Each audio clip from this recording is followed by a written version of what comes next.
On this week's episode of the K12 Tech Talk podcast, 2 states are closer to banning cell phones, but how is a cell phone ban actually enforced at the state level? We talk about Congress's latest change to the E-rate program and how to handle summer device collections. Thanks for listening. Live from the NTP studios, this is the K12 Tech Talk podcast, episode 214. It is important to point out this was the first K12 technology podcast in the realm on the Twitterverse, in the podcast world, and here we are. We're still here 5 years later. Hello, Chris. Hey, I have a bad microphone today. Well, I couldn't tell. Thanks for pointing it out. That's a potato you're using right there? I'm holding a potato.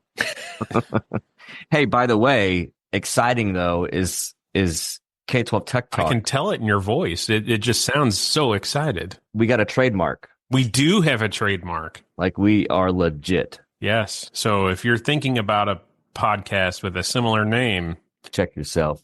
And Mark's here. Hi. Mark, do you have any trademark announcements? Or Nope. I got nothing.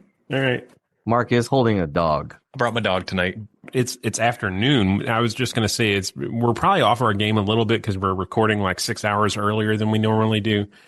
But don't worry, none of us are at our real jobs right now. K12 Technology, it is the end of the year, guys. It's only May. It's not the end of the year. Yeah, for you East Coasters. It's the end of the year. Chris, you're in one of your final weeks. I'm in one of my final weeks. You have graduation this week? No, ours is next week. Chris's is tonight. Mine is in hours. Wow. It's so weird to think of that. It's just so much earlier than us in New England. When's your last day then? How long do your seniors get out before your underclassmen? I think our seniors will get out about a month from now. What, my seniors? Yeah.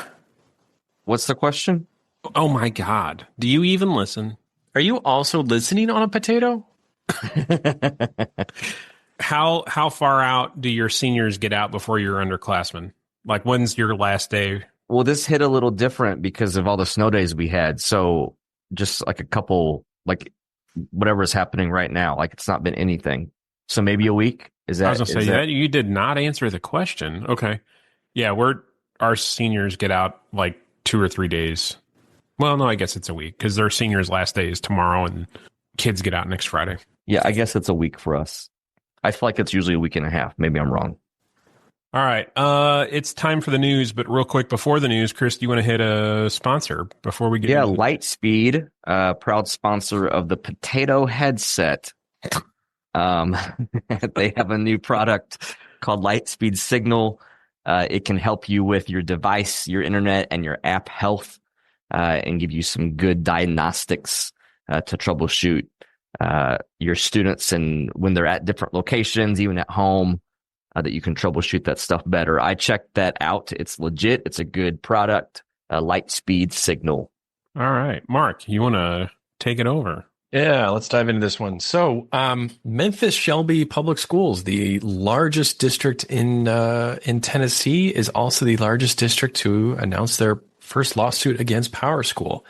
They are one of dozens, if not hundreds, of lawsuits that have been filed against PowerSchool, but Memphis Shelby Public Schools is the largest by far. They actually have paid approximately $21 million to PowerSchool over the last decade. So that's a good sizable contract. They are suing for damages accrued in the days after the breach. They're looking for damages for some of the communications and recovery efforts that they had to incur to support families. They're also claiming inadequate security measures, multi-factor authentication, data stored without encryption, and lack of auditing, among other things. So, this is a pretty significant lawsuit, but it's worth noting that there were a number of class action lawsuits filed, and in April, those lawsuits were actually consolidated into one lawsuit in the Southern District in California. So, as with most issues around this, there's usually multiple class action lawsuits that are filed, and then they all get consolidated into one that will be litigated in a single court. And then the outcome will be probably months, if not years from now, until we know exactly what's going to happen there. So it's also important to note this was all filed before these extortion attempts. So I would imagine that's likely going to change at least some of the arguments a little bit. So that's the latest on the PowerSchool breach. Yeah, I was going to ask if the latest event last week was a straw that broke the camel's back, or, I mean, clearly you just don't file a lawsuit quickly. So yeah, these were probably all in the works for a while. You know, I was surprised the first class action lawsuit that was filed was like maybe 2 days after the announcement for PowerSchool. So I think there are some people that just kind of sit around waiting for the next lawsuit. But no, this one was pretty well thought after.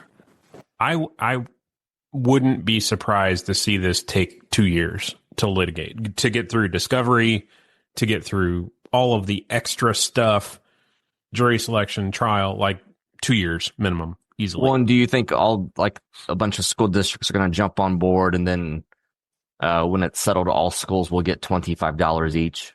That will be interesting because, you know, with any settlement, if it is decided in against PowerSchool, will the settlement be big enough to be meaningful for these districts? And two, will it be sizable enough to kind of push PowerSchool to a brink of some sort? You know, that's which is worse, you know, pushing your student information system over the edge or getting $25 in a settlement? Well, I do think that regardless of what the outcome is, that there are some great lawyers out there who stand to personally benefit from this tremendously. Oh yeah, they need a new yacht. Yeah, no, I don't think school districts and families are really going to see. That's my pessimistic attitude. They're really not going to see much out of this. That's your Bostonian that's right. attitude. That's right. Get out of here. Oh, that's pretty good. That was pretty good. Park my car in the car park. Speaking of getting out of here, Congress has said, "Hey, Hotspots, get out of here from E-rate." Man, how about that transition? That's right. Oh man. Hotspots are one step closer to being removed from the E-rate program. This was actually relatively new. The fiscal year 2025 was the first one. And that was something around $27.5 million requested for hotspots alone. Well, Congress says, no, we don't like this. And they are proposing, there's a bill currently moving through Congress to eliminate this one. It was voted this week right on party lines, with Republicans voting this to proceed. Ted Cruz did come out with a statement and says this violates federal law, creates major risks for kids' online safety, harms parental rights, and will increase taxes on working families. Whereas the opposition said, we strongly disagree. The access to hotspots has to be filtered per FCC rules. And this is about, increasing access to online services that many other students have. So we'll see what happens, but it does look like this is going to the chopping block. I do wonder about this. Was it this initiative that kind of opened the door for bus Wi-Fi? Mm-hmm. Mm-hmm. I think so. Yeah. So can you assume that bus Wi-Fi will likely go away with this as well if this goes away? I think it's very possible. Yeah. That's one of those things. I think all three of us were pretty suspect of the positive outcomes from bus Wi-Fi being E-rateable. But I mean, I understand for equity of access. I understand that, but bus Wi-Fi, that could have been left off. Well, does it connect the dots to Supreme Court E-rate? If this is the thing, the lawsuit with the bus stuff and the hotspots, this is Congress taking action prior to Supreme Court ruling. Now Supreme Court can say, oh, you guys already fixed it. Oh, no, I don't know that the Supreme Court would say, oh, you already fixed it. Well, I do think Chris's point is very valid towards this, because if Congress were to say, hey, I need you to remove this particular aspect of the program, that demonstrates that Congress does have control over the funds. Sure. That the FCC is not running wild with the E-rate program. So I mean, we could debate whether or not this is right or wrong to remove hotspots, but it does, if Congress does move forward with this, it does show that they have control over the program. And it defeats the opposition's case that the FCC has taken this program and it's an unfair tax and Congress has no control. So that's the positive side of it. I'm disappointed to see this is such a small dollar amount. Is under $30 million in the federal government is nothing. To see that removed is unfortunate, though. And it's also concerning that if the Supreme Court came back and said, no, Congress needs to fix this funding structure for E-rate, that Mr. Cruz is one of the key voices in that process. And it would concern me that if their hand is forced to take action, that it wouldn't be a positive action for E-rate if Mr. Cruz was in control of that. We'll see. The student privacy pledge is no longer. So we have fixed student privacy. The student privacy pledge was a voluntary commitment from EdTech providers to protect student data for schools. The organization that runs it has says, well, we have basically fulfilled our pledge, and they are sunsetting the student privacy pledge as of the end of April. They have basically kind of pointed to a lot of state legislation has moved forward and is protecting data on a much more rigorous level. And so the idea of having a voluntary privacy pledge is not necessarily necessary anymore. So good news for student privacy that we have moved past a voluntary pledge and moved more into legislative acts. Josh, you look a little skeptical there. Well, not to be the dissenting voice, but what? What? I think this is dumb. States can have laws that require this, right? But unless there's some arm of that or some function of that forcing small school districts to do it, because let's face it, they're the ones that don't have staff to babysit privacy issues. If there aren't vendors taking this voluntary pledge to do this, this is dumb. Whatever. All right. Well, speaking of state legislation and laws and things that are crazy, we've got two competing states. Dumb. Missouri, yes, Missouri's legislature is dumb. I did go there, and actually, I'm on the side of Missouri here. But anyways, Missouri is set to ban cell phones in schools. At the same time, Maine's legislature was going to do the same, and they've pulled back slightly. So I'll let you guys pivot and do the Missouri overview because you're probably more familiar than them with me. Maine, though, had a bill going through that would ban cell phones in schools. At the last minute, they pivoted the language slightly so that schools must have a cell phone policy, but it did not ban it at the state level. Although there's a good number of schools that are going to take that to the banning side of things. I'm really, really proud. My alma mater, my high school, Morse High School in Bath, Maine. They were the first district to come out there and ban cell phones, and they're kind of leading the charge in the state. So super exciting to see Maine leading the charge. And I do like that they have a good balance of their policy. But what's going on in Missouri? You guys are hitting the news quite a lot too with your cell phone bans. It's a circus. Real quick, I like what Maine has done, because if you're in a state that is big on local control, or you prescribe to that idea of local control, where your local school district knows best how to govern and what rules to make, the Maine method makes sense. You're telling schools you need to come up with a policy. You're deciding what that policy is and what those restrictions are. That's on you. Know your community best. Okay, I can get on board with that.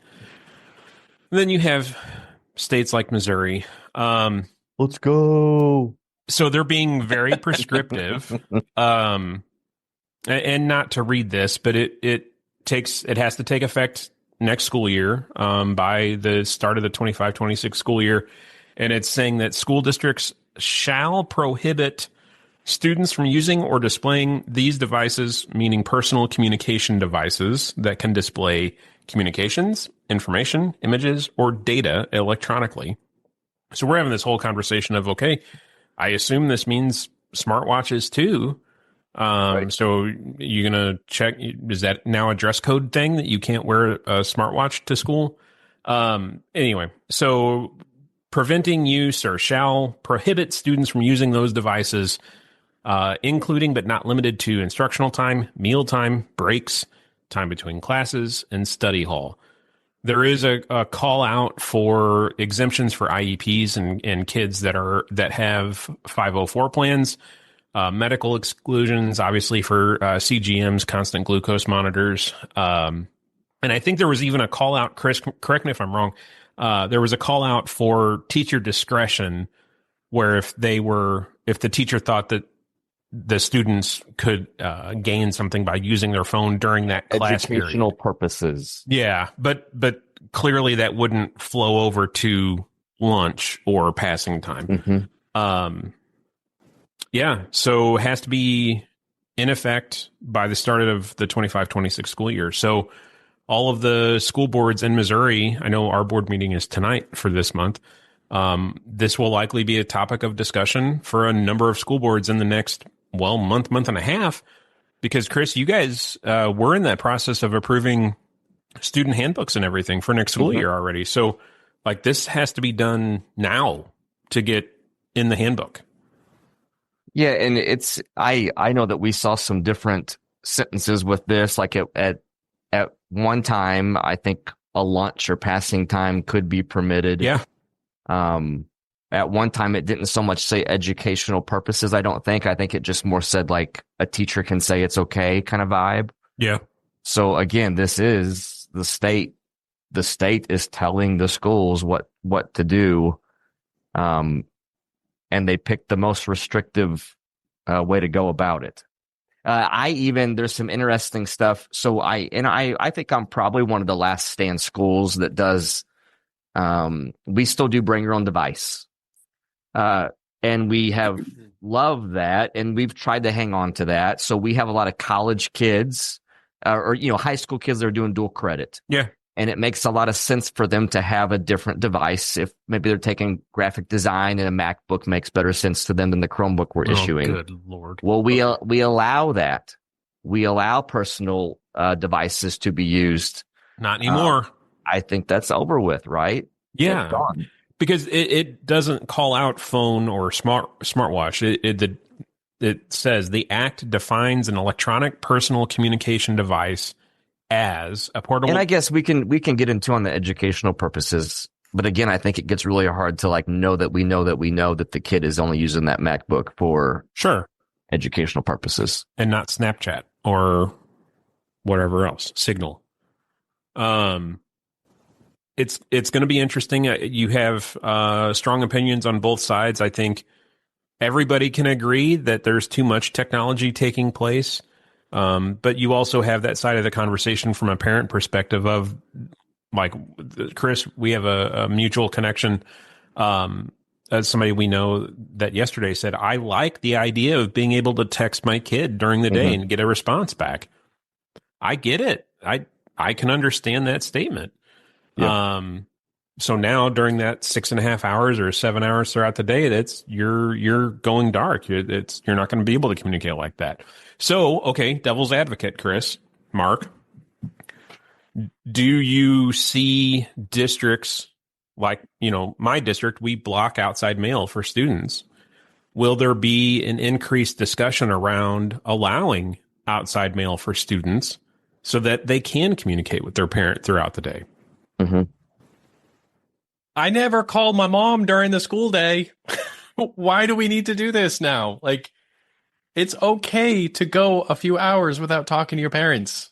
There's a main office that can take phone calls if there's an emergency. Like, I'm sorry, it's a new problem. It's a new problem. Yeah, but new since like early 2000s. Did you have a cell phone in high school, Mark? No. Exactly. And I made it. We did a lot of things when we were in high school that we lived through that we don't talk about now. Missouri's thing is the interesting spot though too. So it's not being required like, hey kid, you can't have it on you. Hey kid, you got to put it in the pouch. Hey kid, keep it in your car.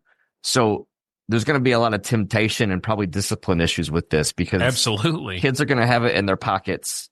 They're still going to tell I have a smartwatch, and as does my son. He's a junior. He uses his smartwatch for a lot of different things, even for counting steps.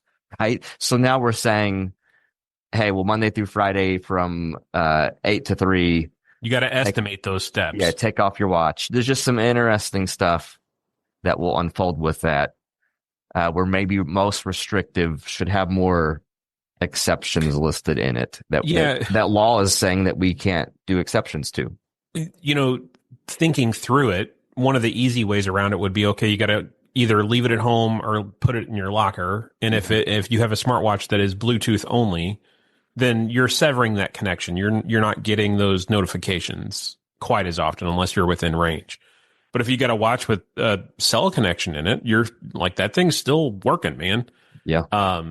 So I don't know how you implement that without saying, sorry, but the smartwatch, it's got to go. I think I've looked at a lot of different states' approaches to this one, and I think that every single state has said, look, we realize that there's going to be nuances and exceptions and things like that. What we're trying to do at a high level is just say that we think that our schools being cell phone free is a better environment for our kids. Yeah, sure. Yeah. There's going to be that time where you need to make a phone call because of this or that. No one's policing this. I think that's the important thing. No one's policing this except for the school. And so you're not going to have a situation where a school says, okay, it's okay, you can use your cell phones during the hallways. And all of a sudden the cops show up and say, this is it. We're going to put the Have you been to Missouri? Well, that's a good point. But I guess my point is, like, this is the legislature at the state level saying, we're going to do a cell phone free environment for our kids. And then it's up to the schools to figure out the more nuanced details of it. I actually don't think in practice there's a big difference between Maine and Missouri.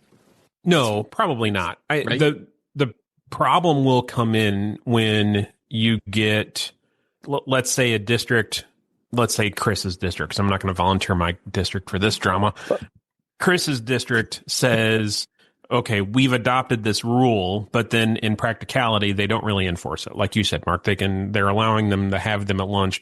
Chris's kid is running around with his phone and his smartwatch doing all sorts of damage.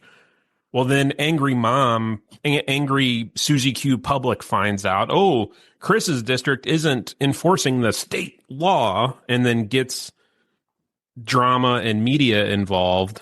Yeah.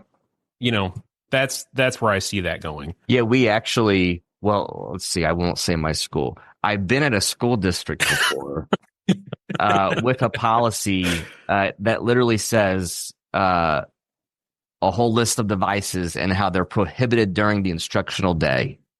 Okay. Like that it's that restrictive already in place before this Missouri law. Yeah.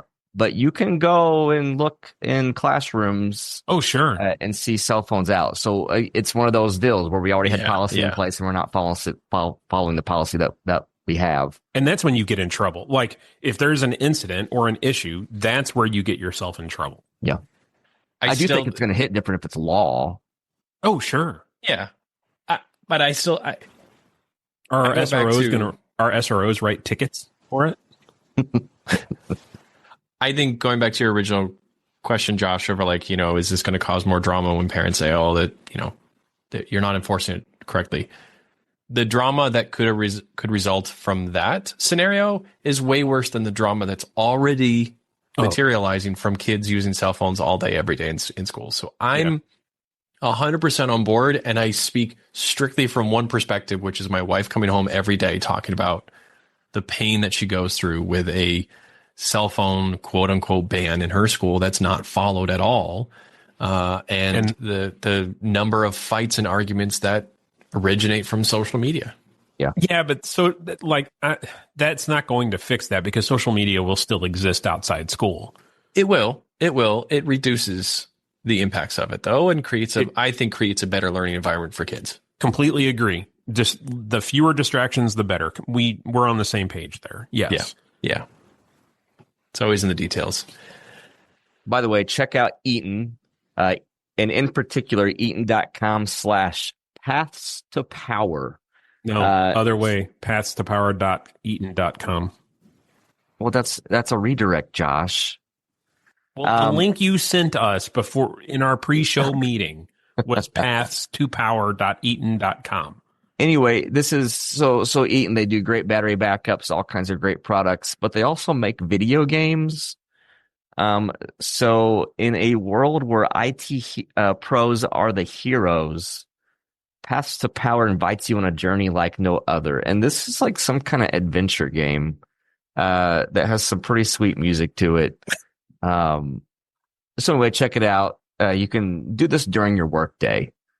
Check out this website, spend some time on it, and then you can check out all of Eaton's products as well. Yes, I never thought you could take K12 like IT practices and power racks and PDUs and make it even nerdier than that they've just done with this one. Yes. This is like Ren Fair meets power distribution. Find the Wizard of Light and restore calm to the realm.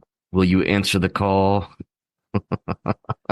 I'm gonna read one of the questions here, word for word. So which tool will grant the wanderer power over the kingdom and small businesses without ever leaving their desk? Is it a basic rack PDU, a managed rack PDU allowing remote control of individual outlets, the PDU with an L5-30P input cord, or a carrier pigeon?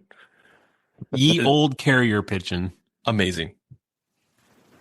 I feel like that needs more old English language in the narrative. That's true. Hey, I wish they'd ban employee cell phones, like that I'm not allowed to use. So that I was going to bring that up. So what's good for the goose? Is it good for the gander? Like, does this mean teachers shouldn't have cell phones out during the day? Yeah, this is hypocrisy. I do find it in. Go ahead, Mark. I'm sorry. I was going to say, if we can get the legislature off social media, we might actually get something done, but not Missouri. Not in. We have the most dysfunctional state legislature. It's unbelievable. By the way, I'm Missouri, and I don't necessarily agree with it. Sometimes, hey, listeners, sometimes I stay quiet on here. It's just because I'm letting Josh say his stuff. Okay. I think doesn't necessarily mean I agree with him. They've passed 3 bills this year.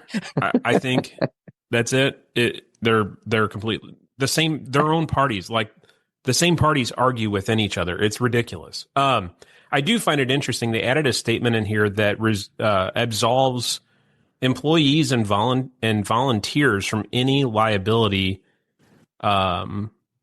with disciplinary procedures and any sort of liability with this, which I find interesting. I wonder if the intention for that was if a district says teachers have to collect the devices at the beginning of the hour. Yeah. They're absolving that liability of $30,000 worth of phones under a teacher's control. Yeah. Which I'm glad they had the foresight to put that in there. Mark, any other news? No, that is it. I'll turn it back to you guys. Chris, this is a topic that you and I brought up because we're in the throes of, well, I'm not really in the throes of it. Chromebook collection for summer, since it's that time of year. And I think you had said that we do things differently. You don't, your collection looks a little bit different than my collection, right? I think so, unless we've changed, which I did some new stuff this year. And I don't know, I'll just unpack what we do and then you compare, I guess, Josh. Yeah. So at our high school, we call down kids by alphabet and grade level. They get in an assembly line. We have them empty out trash. If they're seniors, they take out their ID card, all that kind of stuff. And then we have a person that inspects, and it's several people, right? But you pick a line, you get inspected, you get it checked if you're returning your charger, and then we file those into cabinets, and then we end up over summer doing some cleaning of them. So, yes. Clarity's sake, when you say you call them down, to your office, to the library? To the library via intercom. Okay. And this check-in process is done by you and your staff? By library staff, our tech student helpers, and tech department involvement. What's the time frame? Like how? A couple hours. Typical we can class knock out, size? Let's say 500 in 2 to 3 hours. Okay. Interesting. Your students get the same device back at next year if they're returning student? Yes. And we keep that within the building. So like an 8th grader coming over the 9th, he gets whatever Sure. the high school device is. Yeah. So middle school, same bit, but librarian had this idea, and I didn't necessarily like it because it caused a bottleneck. But she had the 8th graders that are going to be not using their Chromebooks again open up devices and remove the profile as well, which I didn't. That was new and different, and that saves a step the next user. Are you running into a storage or like a yeah, like they get slow and whatever, and I was more like, hey, can't we just have them do that when we issue devices? That's not really that big of a deal to me. But that was the only difference we did for middle school. And then at the elementaries, we do collect 3rd through 5th. But at our lower, and we did this last year and this year, but at the lowest elementary, we leave. So at our lowest elementary, the Chromebooks stay in the classrooms. And we do like a distribution at the start of the year to match up. There's 20 kids here, they get 20 Chromebooks, that kind of thing. And we assign those to the teacher. And we always just make sure, oh, you have 22 kids now, you get 22 Chromebooks. Oh, you had a kid leave, you're at 21. Okay, return a Chromebook. Like the number of Chromebooks should always match the number of kids. So part of our collection this year, so we used to collect it all and collect all the chargers just to, in August, issue it all back out. Well, this year we just went around to each room and we counted Chromebooks and we counted chargers and we made sure all the lights were blinking and all the chargers are working. And we filled out a form to say this charging station is good. It has 22, no issues. It's done. And then they're not allowed to use those Chromebooks anymore until August. But we're leaving everything in place and not touching things for the couple months. So you don't allow them to use over summer school? It gets really limited. So it's not as many rooms. Yeah. We okay, yeah. I can. That's pretty much school. me. Okay. So the first difference, we only send home 6 through 12. We don't send home any younger than that. So all of those lower grade levels are in carts. Okay. We'll inventory those with 1-to-1 plus our help desk inventory system over the summer. So the high school started this. The very first year we went 1-to-1 take home at the high school. The collection process was brainstormed between me and the librarian and a couple other folks. Our students in the high school are assigned an advisor their freshman year, and it's a teacher, and they keep that advisor teacher through their 4-year career in the high school. So we collect and distribute Chromebooks based on that advisory teacher. So our seniors tomorrow, after the last hour, it's actually the last 30 minutes of the day, all of those seniors report to their advisory classroom. The teacher has 2 totes. Kid brings their Chromebook up to the teacher one by one. The teacher makes sure it powers on. There's no crack in the screen. You have your charger. Great. Check off the list. They more or less turn in 250 devices in about less than 30 minutes time. Yeah. Then the last day of school next week for the underclassmen, same process. Their advisory teachers, one by one. So they're checking in roughly 750 devices in less than 30 minutes. Those devices are then taken from the classroom in totes to our library media center where they are stored over the summer. Any that are denoted as damaged or failed or not turned on get checked. And then in the fall, those same totes make their ways back out to the advisory teachers. Those same students pick them up in the fall. So the idea there is if there is damage to that device and it's not noted, that damage is still there in the fall and will get addressed in the fall if it's an operational issue. Our middle school did things differently. They did them alphabetically by grade level for a couple of years. That was horribly slow and things got lost in the process. The last 2 years, they have mirrored the process that our high school has done, and it is night and day better. Did you say how many years have you done the the tote stuff? You've always done that? Since our very first year that we went 1-to-1 at the high school. The middle school did it differently for the first however long it's been, 5-6 years.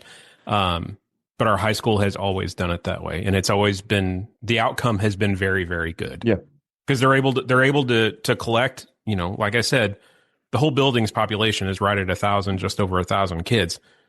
Less than 30 minutes time. And then again in the fall when they distribute them, it's all done through that same advisory teacher. They do it during open house. yeah, I like it. It works really, really well for us. What else? Oh, summer school. So at high school, the kids that are taking credits or classes for credit over the summer can keep their devices if they're required. Obviously, taking driver's ed, they don't keep it for driver's ed. But pretty much everything else, credit recovery, or they're trying to get ahead with like PE, because a lot of our summer school PE course, a lot of it is electronic, doing a report on different sports and stuff like that. So those kids actually keep their devices. At the middle school, actually, let's just say 5th through 8th grade, we steal 4 carts, so 120 devices that are available for teachers to use off and on. There has been the last, I will say, 2 to 3 years for summer school.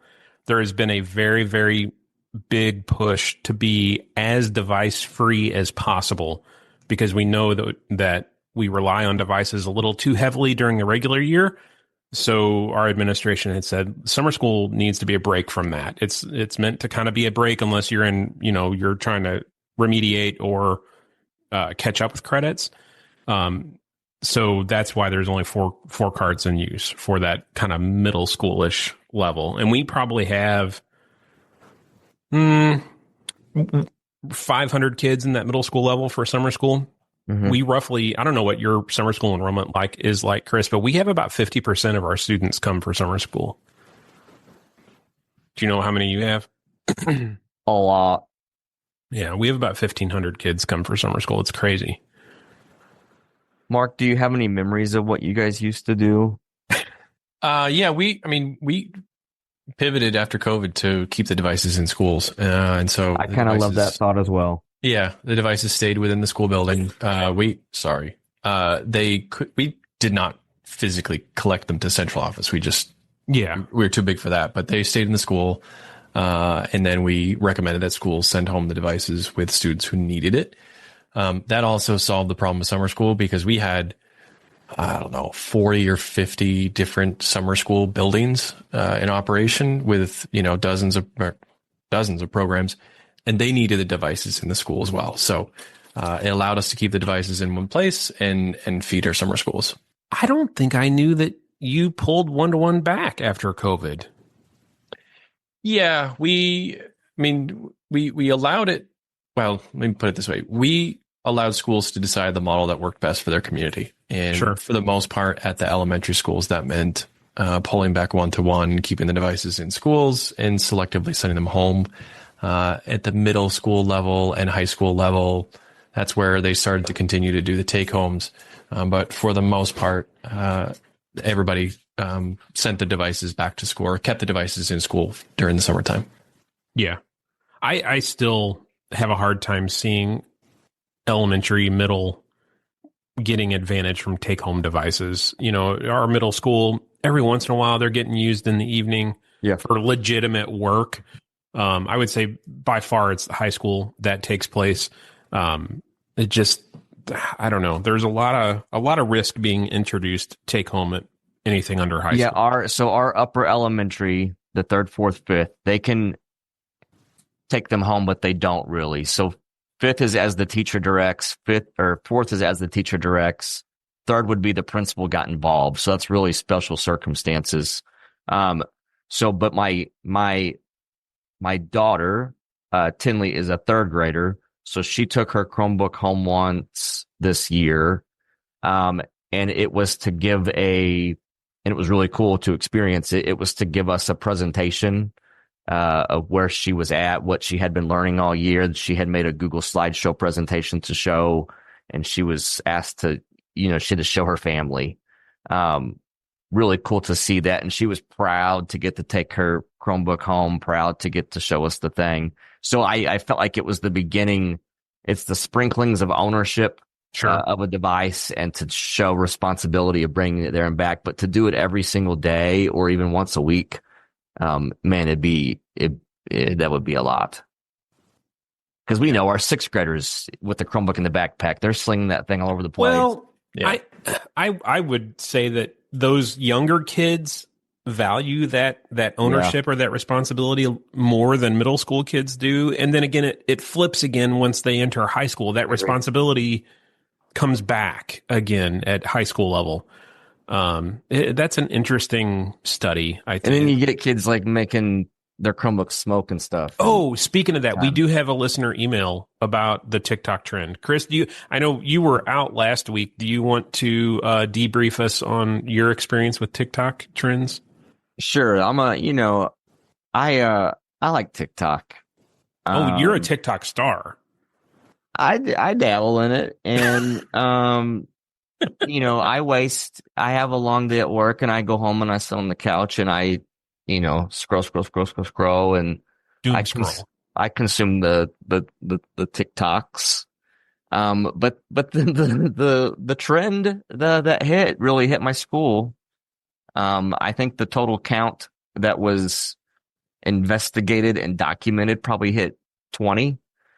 So say we're 2,000 kids, they have 20 kids do it. That's a decent little percentage of population participating. Yeah. Kids got devices taken away. They got some disciplinary action applied, and some fees, as well. We had, I think it was 3 of 20, with actual damage within the USB port that we had to buy new system boards for. And then, I don't know, 10 plus where there was a fee where we're figuring out the insurance part where it's the USB port itself that needs to get covered. So, I mean, real hardware damages. And it was a real, I mean, kids were doing what their classmates were doing. Yeah. And what they saw on the internet. Insane. It's been quite the finish to the school year. Since you are on TikTok, did those videos make it into your feed?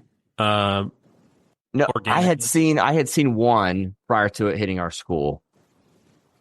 And the whole way I wasn't here last time. So the whole way it kind of unpacked for us is we had like 5-6 Chromebooks with system board issues, before we knew that this was what was happening. And we thought it was maybe a, Chrome update, because you could reset the battery and then all could be well. Yeah. And we've had some weird stuff like that. Well, hey, that update just hit weird. And 6 out of the fleet of hundreds and hundreds, that makes sense. That's just some update hitting weird. Well, then you start looking at demographic, and knowing that TikTok is happening. Well, what's the demographic? Middle school boys. Well, sure. That's every single one of them was a middle school boy. So then you're like, okay, what are these kids doing? And then they started, we have we have our tech help center. We have that at the middle school as well. And this is just how ridiculous it was. They would do it in class. Chromebook quits working.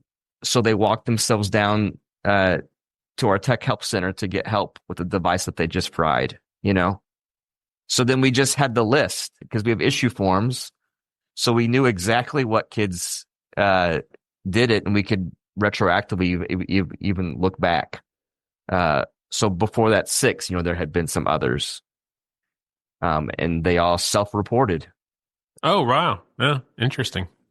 Yeah, we didn't really come up with our list of 20. We just looked at our issue forms and then did investigations, and they confessed.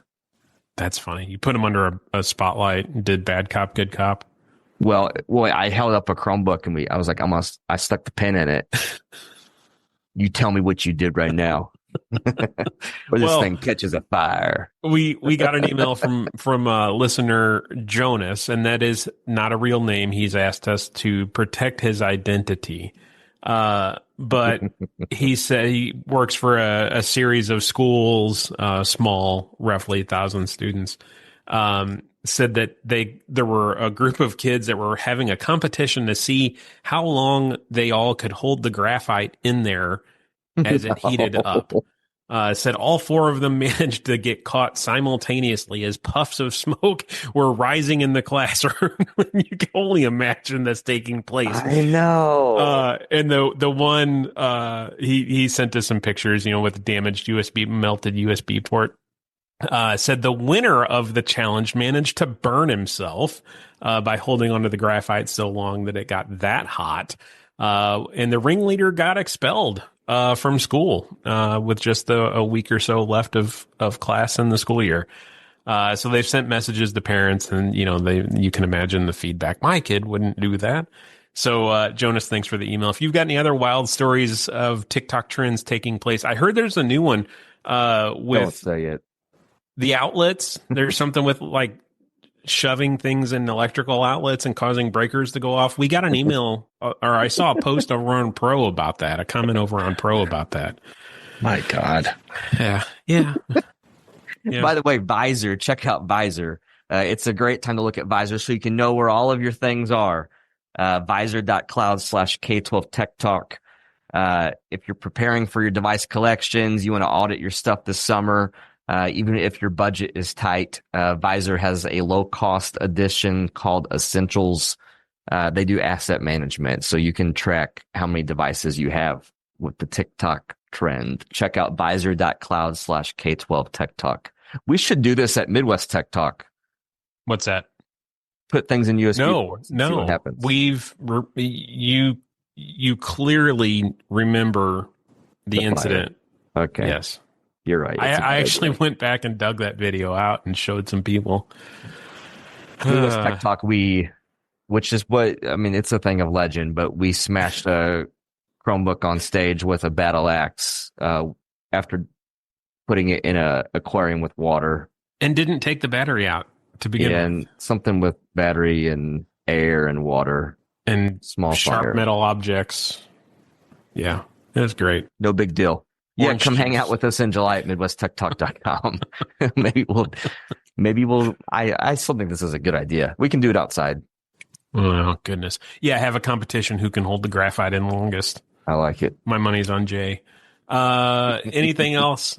Mark, any other comments? Any other topics this week? All good. All right. Nothing else, Chris?